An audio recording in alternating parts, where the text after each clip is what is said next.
For more information on our top stories and others, please visit our website, channelstv.com.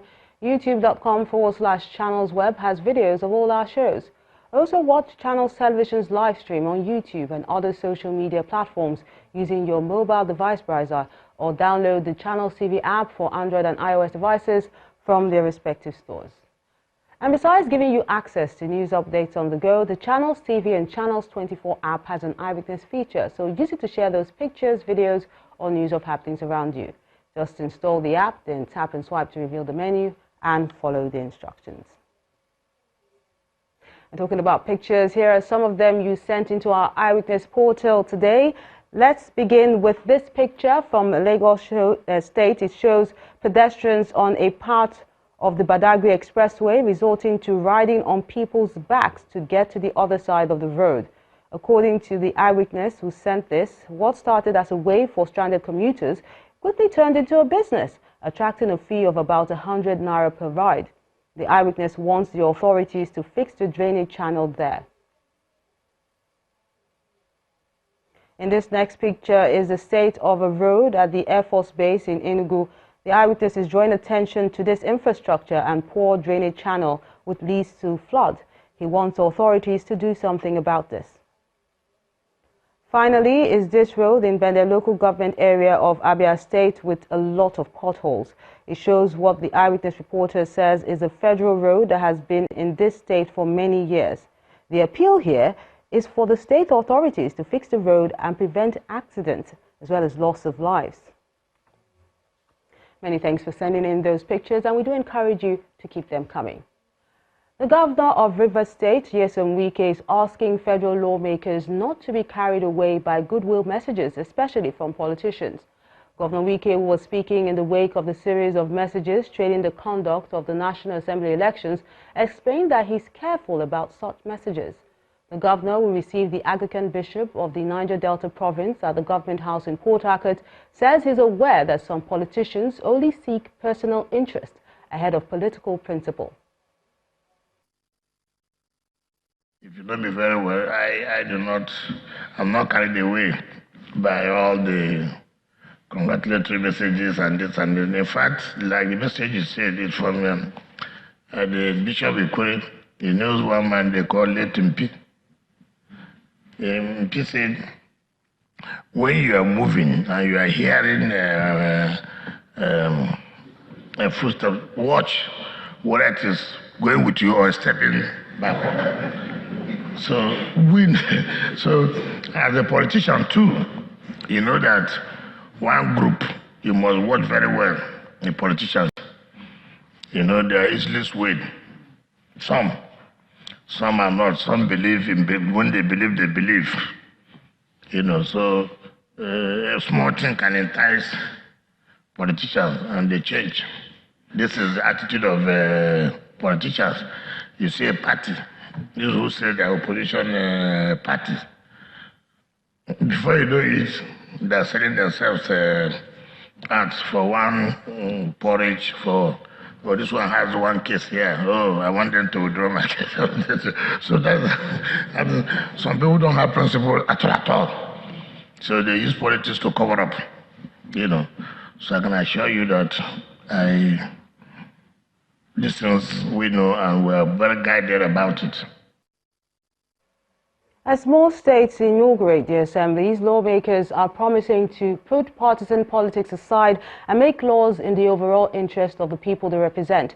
Now, one of the lawmakers is 34-year-old Salihu Danladi, who is elected Speaker of the Kwara State House of Assembly.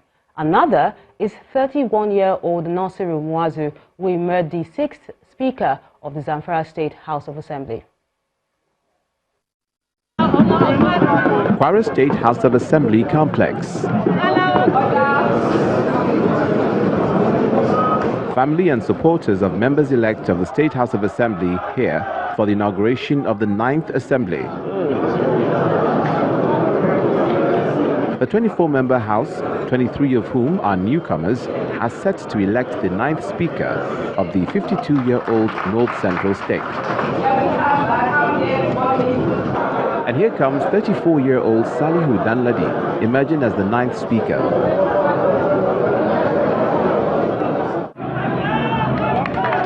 While one might say Right Honorable Salihu Danladi is young, much younger is 31-year-old Nasiru Muazu, who is the 6th Speaker of the Zamfara State House of Assembly. There's excitement outside of the chambers of the Adamawa State House of Assembly. Inside the hall, lawmakers are ready to elect the Speaker of the 7th Assembly. Governor Amadu Fintiri is also present. And following last-minute political permutations, Aminu Abbas of the People's Democratic Party wins through a voice vote. It's the 9th Assembly of the Cross River State House of Assembly.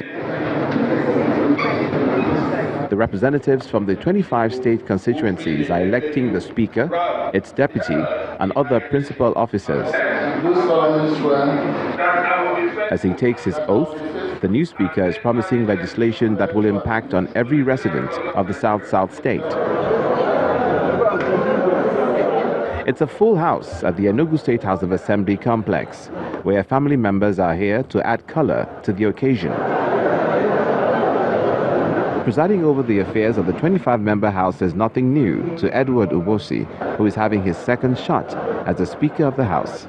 He's promising to make this second outing a better one. Any other nomination for the post of the Speaker of the House?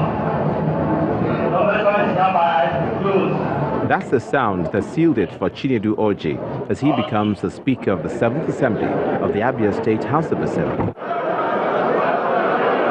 It's a full house at the Imo State Assembly chambers. Family, friends, and political associates are present to grace the occasion on the Constitution of the 9th Assembly. Chiji Colin, representing Isialambano State constituency, emerges unopposed as the Speaker. With the number of young persons taking over state houses of assembly nationwide, the onus is on them to justify the trust reposed in them, as age will not be accepted as an excuse for failure. And Nigerians will be watching to see if they are truly ready to take over the leadership of the country moving forward.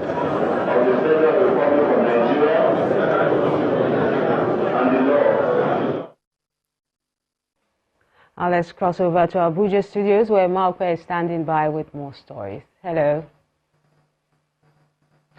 Hello, Melinda. We welcome our viewers to Abuja studios.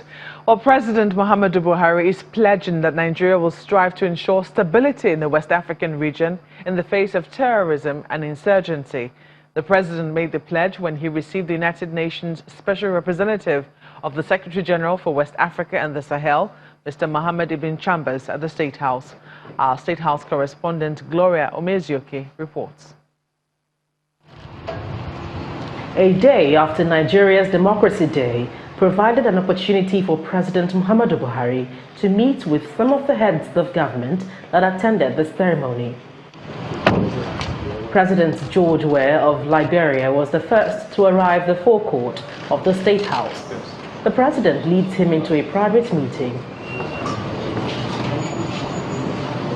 Less than an hour later, both leaders emerge without speaking to the media.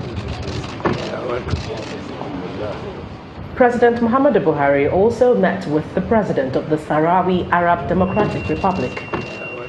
Although the meeting was held behind closed doors, a statement from the special advisor to the president on media and publicity, Mr. Femi Adesina, stated that President Buhari restated Nigeria's support for Sahrawi's quest for self-determination and independence as resolved by the United Nations and the African Union.